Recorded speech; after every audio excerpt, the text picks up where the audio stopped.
Hello guys, कैसे हो आप सब। आई होप अच्छे ही होगे। एंड या मैं भी ठीक ही हूँ। नॉट गुड बट ठीक तो हूँ ही।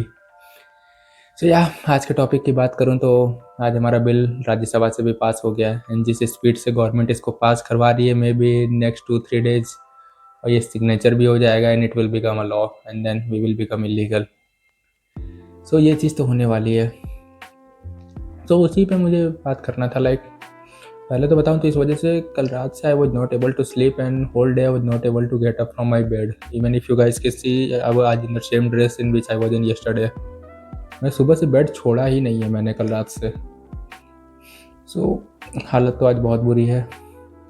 इसमें मैंने अपनी SOS पिल्स, एंग्जाइटी पिल्स सब ट्राई कर ली बट कुछ भी वर्क नहीं किया। माइंड में इतने सारे थॉट्स, इतने सारी चीज़ें चल रही थी कि या बट एक्चुअली मुझे उन सब चीज़ों पे बात नहीं करनी। मेरा एक दूसरा चीज टॉपिक था जिस पर बात करनी थी, जो कि अब बिल लॉ ऑलरेडी बनने वाला है। तो उसकी एक एस्पेक्ट है, उस पर मुझे प्रैक्टिकल एस्पेक्ट पे बात करनी थी कि we can get our recognition only after surgery. पहले तो मैं बताऊँ तो मुझे सर्जरी करवानी नहीं थी बिकॉज इसके लॉन्ग टर्म इफेक्ट्स बहुत बुरे होते हैं। बहुत सारे नॉट अच्छे बुरे, बहुत डिबेटेबल टॉपिक हो सकता है, वो एक अलग टॉपिक है, उस पर मुझे नहीं आना। बट पर्सनली मुझे थोड़ा डर था उस चीज़ को लेकर, तो वो मैंने कभी सोचा नहीं था।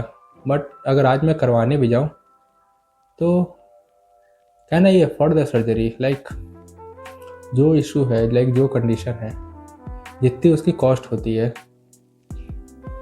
क्या मैं अफोर्ड भी कर सकती हूँ। मेरे पास तो उतने पैसे नहीं है। एंड मेरा अपना केस बताऊँ तो मैं तो सॉफ्टवेयर इंजीनियर हूँ, मैं शायद 2-3 साल 4 साल सेव करके कर भी लूँ।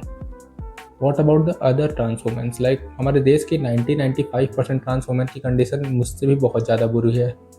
हो सकता है वो लोग अच्छी फैमिली से रहे हो बट ओपन अप करने के बाद घर से निकाल दिए जाते हैं और फिर बहुत छोटी बेयर सर्वाइवल वाली जॉब पे वर्क करते हैं, कुछ नहीं बचता उनके पास। तो क्या वो लोग अफोर्ड कर सकते हैं? मेरी कंडीशन तब भी थोड़ी प्रिविलेज हो जाती है। तो फिर अफोर्ड कौन कर सकता है? दो रिच ट्रांसजेंडर और privilege. I am not saying कि दैट इज़ रॉन्ग, बट उनकी फैमिली एक्सेप्टेड एंड उनकी जो खुद की क्लास है उस पर वो लोग कर सकते हैं। तो कहीं ना कहीं इस बिल ने ना क्लास डिवीज़न भी कर दिया है। हाई क्लास, लो क्लास, उसमें भी डिवीज़न आ गया, क्योंकि रिकॉग्निशन उन्हीं को मिलेगी जिनकी क्लास इतनी अच्छी है कि वो लोग सर्जरी अफोर्ड कर सकते हैं, जिसके बाद उनको रिकॉग्निशन मिल जाए। बाकी सब सर्वाइव करेंगे, जिसमें 95% हमारे ट्रांसजेंडर पीपल्स आते हैं। और लेकिन जो अफोर्ड कर सकते हैं फिर वो इतने रिच हैं कि वो देश भी छोड़ सकते हैं। क्या बोलूँ, इट्स फील कि उनको तो फिर सारे प्रिविलेजेस हैं और हमारे पास कुछ नहीं है। ये सब कुछ थॉट्स है जो मेरे माइंड में चल रहे थे after seeing the bill how passing and all. क्योंकि अब यही एक ओनली सॉल्यूशन है। बट ये सॉल्यूशन अगर मैं सर्जरी पे ना भी जाना चाहूँ, मतलब चले भी जाना चाहूँ, पहले तो नहीं था मूड, तब भी मैं उसके लिए बहुत तरह से फाइनेंशियली एलिजिबल नहीं हूँ। रिकॉग्निशन तो अभी भी मेरे से बहुत दूर है। मैं अगर अपनी बॉडी को रिस्क में डालूँ, स्टिल मेरे से रिकॉग्निशन बहुत दूर है। So what to do now? So yeah, that's all that I wanted to discuss. Thank you. Please like, share and subscribe.